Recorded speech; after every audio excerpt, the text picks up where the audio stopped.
Nos vamos a los libros ahora. Recomendaciones y un encuentro con el mundo de Charly García. Llegan ahora.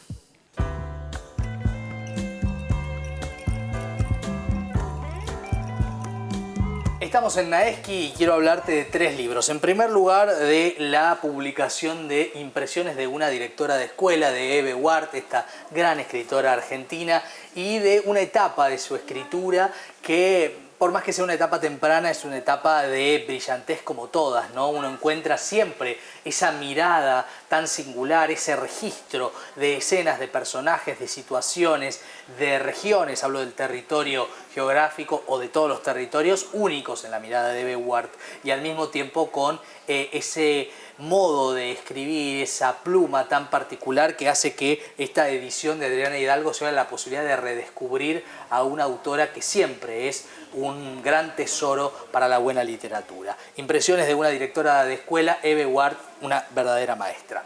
Sigo ahora con otro libro que les quiero recomendar y que es de la mexicana Socorro Venegas. La noche será larga y blanca.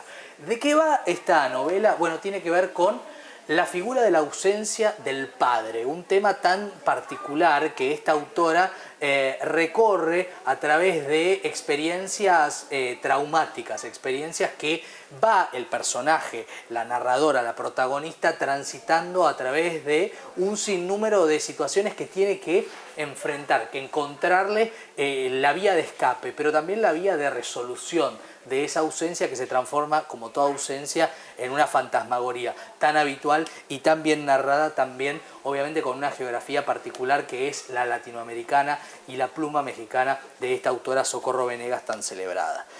Y la siguiente es esta edición bilingüe, es un librazo de Derek Walcott, ustedes saben, ganador del Premio de Literatura Nacional, del Premio Nobel de Literatura, que nació en el año 1930 en Castries, que es la capital de la antigua colonia británica de Santa Lucía.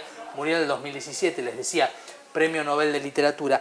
Homeros se llama este larguísimo poema, que obviamente, como el Ulises de James Joyce, se toma del poema original de Homero, de la Ilíada y de también, obviamente, todo lo que tiene que ver con una Odisea que está presente aquí a partir de una Helena que ya no es la Helena icónica desde Grecia, sino que tiene que ver con los personajes de la colonia, los personajes con la violencia de la colonización, de lo que significan también las búsquedas de trascender social y políticamente, y también las fantasmagorías de un autor que regresa a su tierra natal para contar él mismo como narrador desde una obra que es envolvente, que es subyugante, una historia de la colonización.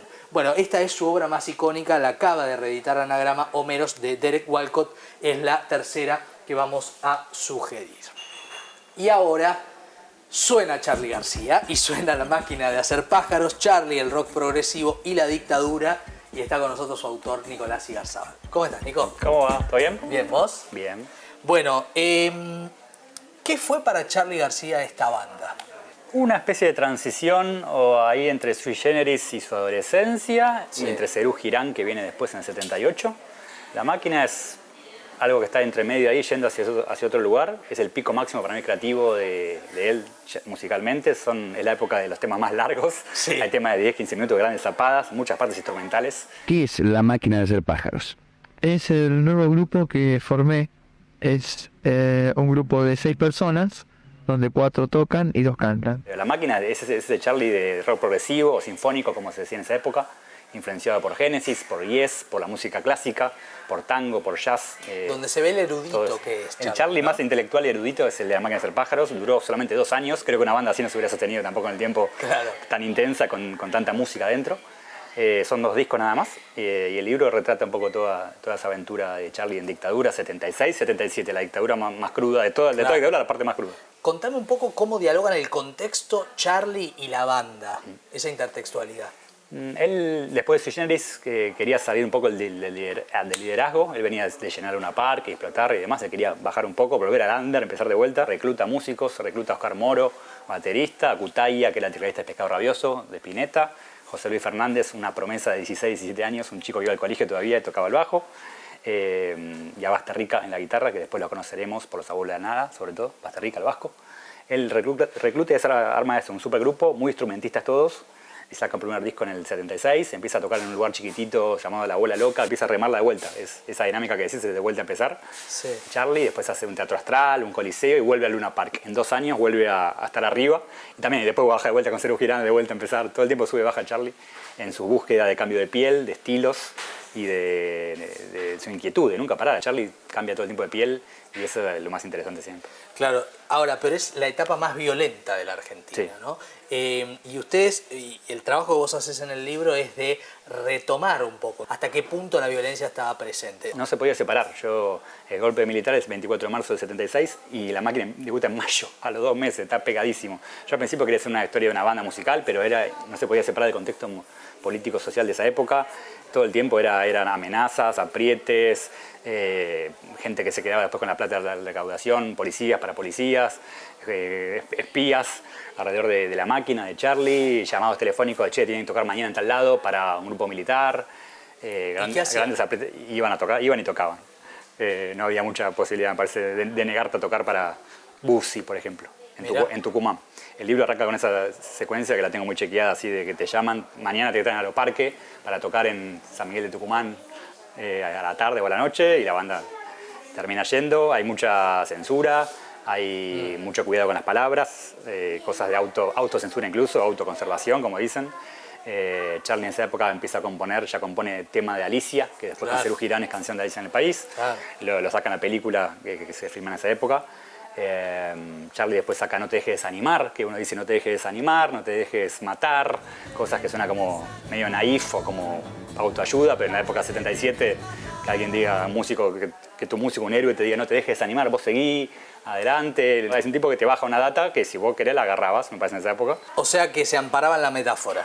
Totalmente, era un Charlie que mandaba un mensaje por ahí codificado o velado o entre paréntesis ahí medio, pero bajaba una línea, por ahí no era panfletario, no era así explícito, de decir, cuando no cantaba contra la dictadura abiertamente nadie, básicamente. Sí. Pero creo que con la metáfora y con ciertos artilugios líricos metía el mensaje. Eso es lo gran logro. O sea que cuando él hace mucho después Los Dinosaurios, sí, él también había sobrevivido a mucho más de lo que creemos. Totalmente. ¿No? Los Dinosaurios ya en el 83, en Click Modernos, ya es un Charlie que por ahí se puede permitir hablar un poco más de eso, obviamente.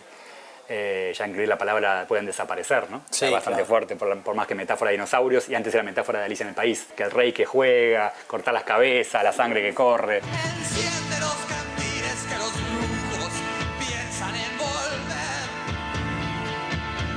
a nublarnos el camino. Al principio era eso y ya después con los dinosaurios queda un poco más claro, me parece. Y después en Piano Bar dice yo que crecí con Videla. Claro. Arranca diciendo así en Demoliendo Hoteles. Yo que crecí con Videla. Y Videla es el personaje que está siniestro ahí, que está siempre en el libro de alguna forma entre Charlie y los militares, ¿no? Y lo estaban mirando todo el tiempo, ¿no? Lo miran todo el tiempo y hay una conclusión al final de Charlie ya en el 2020 que dice yo era invisible, yo jugaba a ser invisible. Como lo miraban, lo estaban todo ahí, pero él jugaba de una forma a esconderse. Gracias, Nicolás. A vos.